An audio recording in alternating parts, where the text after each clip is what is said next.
I'll continue with the beliefs that Bykova had about the Bigfoot and her research. In Bykova's assessment, the facts were amazingly simple about the Bigfoot. This creature can do everything that Homo sapiens ancestors and modern humans could do at the proverbial stage of their evolution. These are the things that humans strive to return to and which we admire when we encounter signs of our evolutionary past in gifted individuals. Telepathic communication, the ability to find a lost person, extraordinary vision of situations that occur on the other side of the globe or inside the earth, and so forth.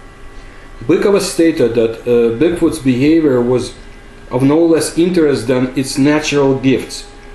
Eyewitnesses speak of encounters that lasted only seconds, a minute at most. Bigfoot is never encountered face to face, and despite its ability to vanish in front of human eyes, Bykova feared that the species may be dying out. Human hunger for knowledge, accompanied by their complete loss of interest in the earth itself and its inhabitants, leaves Bigfoot with poor chances for survival, said Bykova. She apparently was not aware of the ecological defense movements in the West, which, since 1991 has also taken hold in the former Soviet Union. But she went on to say that there are those in Russia who are impatient and tired of waiting for reliable data of the creature's real existence. They are ready to shoot the obstinate creature at the first opportunity, and so put an end to this mystery once and for all. Others believe that Bigfoot's corpse will somehow bring them the Nobel Prize. Bigfoot's powerful set of defense mechanisms offers it a natural advantage in the face of this adversity. Some Russian eyewitnesses say that it has the ability to influence people, filling them with unusual fear just short of complete paralysis. Bykova was convinced that this stemmed from a form of ancestral memory that binds humans' nocturnal fears to the notions of Bigfoot. She found unequivocal proof of this assumption during the expedition she headed in 1992. It is interesting to note that during the same expedition, Bykova's guide, Maxim, discovered a dozen footprints, right and left feet, no less than 1.5 meters apart. The tracks ran down the stony slope of a hill. That slope descended at the angle of 30 degrees. Only the foolhardy would attempt to go down in such conditions. The tracks ran among shaggy fir trees, which grow close together in the taiga, dense forest regions of Siberia. Nights are pitch black here, especially between 3 and 4 a.m., more so often when it is raining. Sometime later, more footprints with well-marked toes were seen not far off, an inch longer than the size 29 foot.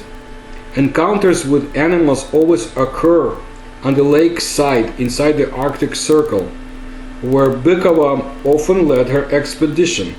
During one incident on this location, which occurred at the beginning of the 20th century, a local Saami met the creature by a river that flows into the lake. Taking pity on the Bigfoot, he left it some food. Ever since that first encounter in the winter, the Saami looked after his dependent. When the Saami was dying, he asked his daughter to continue giving the hominoid creatures food to exist. This is what Bykova called an advanced contact. They're quite rare, but two such contacts are said to be taking place in Russia. That would have been in the 1990s. One was in the Arhangelsk region, the other one near Vologda. Similar relations have been reported between Bigfoot and local people of the Caucasus region, where population density is higher than in the north. Local hunters had informed Bykova and her colleagues that all the big game has left the area. This exodus has been caused by geological prospecting and tourist itineraries, which pass right through the remote hidden settlements and sacred places of the Sami people. There is an interesting episode in the Soviet Digest that was published in 1990. Professor Porshnev, whom I already mentioned in the previous video, presented a lecture about the snowman to the workers of the Moscow Lenin auto plant. After the lecture was completed, one of the attendees stood up and told the following story. His last name was Kolpashnikov. In 1939, he participated in military battles in the Khalkhin-Gol river area in Mongolia. And by the way, my grandfather was fighting there too at the very same time. The Soviets were fighting against the Imperial Japanese Army. Kolpashnikov was actually the commander of the special section, the KGB, so to say, of the 8th Motorized Brigade. Sometime at the end of August, he was informed that the 2 Japanese spies were killed. He went to the area to verify the report and found 2 corpses there, lying in the sand. They were of average human size. Kolpashnikov identified the bodies as those of the anthropoid apes. They were covered with reddish or brownish hair. The hair that covered their bodies was uneven. Their hands were disproportional, very long, too long. Mongolian soldiers told him that they observed silhouettes of the 2 people close to dawn. These people walked quite slowly along the apex of the sandhill, Barkhan in the local dialect. After repeated warnings to stop, the sentry shot both of them. Kolpashnikov felt uneasy that because of a mistake, 2 animals were killed. He knew nothing about any snowman back then, but he did know that there were no anthropoid apes in Mongolia. But then a local resident, an old Mongol, told Kolpashnikov that the creatures shot that night were wild men. They lived in the mountains of the area. Kolpashnikov ordered that a statement be recorded and the corpses be buried. The statement, he added, was in the Soviet state archives. Still, another important case revealed by a Soviet colonel of the medical corps deserves our attention. His name was Karapetyan, who stated that the military unit he had served with was transferred to a mountainous area in Dagestan. That's in the Caucasus Mountains. Sometimes around the October or December of 1941, Karapetyan was asked by local authorities to look at a man captured at the mountains and help determine if he was a masked enemy agent. The doctor observed a male, naked, barefooted. This was a human being, for all his forms were human, but his chest, his back, and his shoulders were covered with thick, dark brown hair. He was quite large, broad shoulders full of muscles. His gaze was obscure, it was devoid of any meaning, like that of an animal, according to the Soviet doctor. This person would not eat anything in captivity or drink, and he sweated profusely. The authorities did not know what to do with him, and finally let him go, and he went back to the mountains. Now I want to talk to you about Lake Tony in the Far East, and the Russian researcher whose name was Alexei Sitnikov. He and his team of researchers reported a very strange encounter that took place in 1993. While on their way to Lake Tony. Their plan was to determine the optimal time to conduct an expedition to search for proof of the possible habitation of a gigantic serpent in the regions. You see, there have been numerous reports about the existence of such serpent in the far eastern part of Russia, in the Primorskaya Taiga region, or Maritime Taiga region.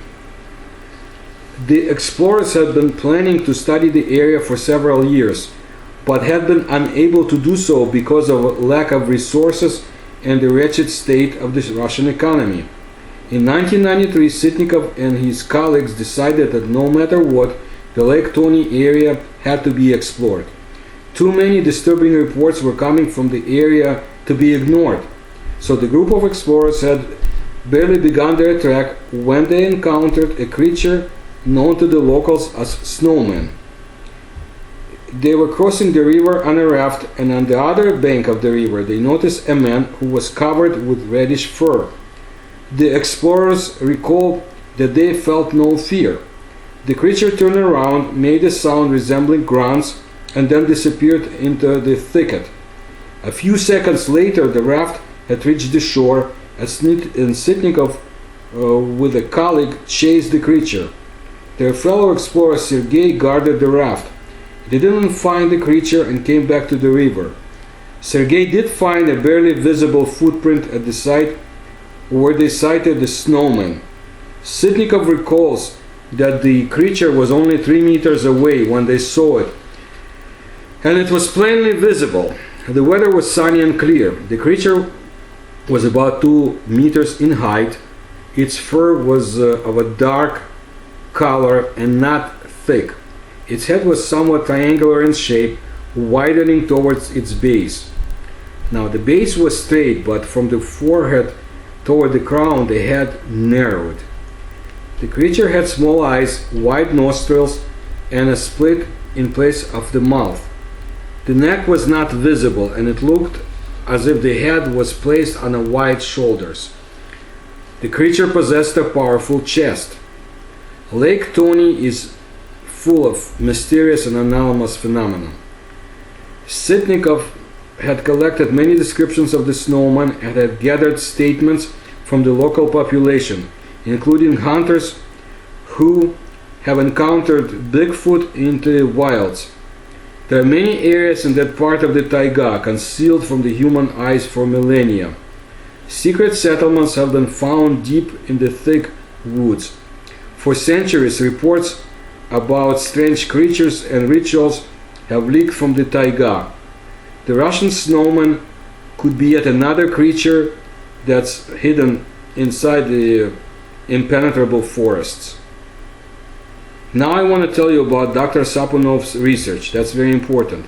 Valentin Sapunov is a doctor of biological sciences.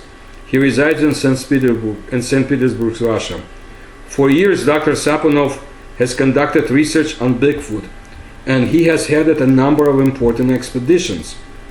Dr. Sapunov reported the results of his expeditions in the summer of 1995 in the Anomalia newspaper. At that time very active in the covering of anomalous phenomena. He is one of the few courageous scientists who continue with this controversial research, although they themselves are on the edge of poverty. No funds are being allocated for any significant research, and Dr. Sapunov was fearful for the future of Russian cryptobiology or cryptozoology. Being a true scientist and patriot of his country, Dr. Sapunov cares for the ecological well-being of his country. Yet he has noticed that the science was dreadfully neglected in the Russia of 1990s. And still the scientists carry on their work collecting data about the mysterious snowman. Ties that had been severed when the Soviet Union disintegrated are slowly being restored. Information is coming into St. Petersburg from the Baltic countries and Central Asia. Such information has been exchanged with American researchers too. The Caucasus Mountains has been cut off from research because of the armed conflicts at the time. But the research in the Pamir Altai Mountains, the Urals, and the Russian Northwest does go on. In the summer of 1995, Dr. Sapunov and his colleagues took part in an expedition to of the Center for Ecological Safety.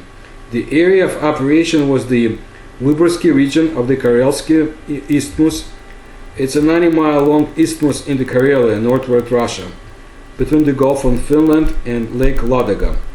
Dr. Sapunov was also a participant in the exploration work of the Cryptobiologia Society of Karelia. That area is well known for the absence of human inhabitants. Dr. Sapunov has studied a number of reports of a huge being that was observed in the area. Russian military border guards have confirmed that they have tried to capture the mysterious creature, but to no avail. One sighting of a snowman took place on July 30, 1995 at 11 in the morning. It was Igor, whose last name starts with the letter K, but he doesn't give the full name. A technician from St. Petersburg was walking in the forest near the Voskilovo village. He recalls suddenly becoming very disoriented. Igor knew the area quite well, yet he kept walking in circles. A feeling came to him that a strange dusk has descended over the area. Finally, Igor came to a clearing in the forest. He noticed a giant silver-furred man at a distance. The 3-meter tall creature made a few steps toward Igor, but then disappeared behind the trees. Dr. Sapunov received this report quite late, and he was unable to personally investigate the area until December of that year. Sergei Turkin, another Bigfoot researcher, came along. The ground where the sighting took place was dry and covered with grass.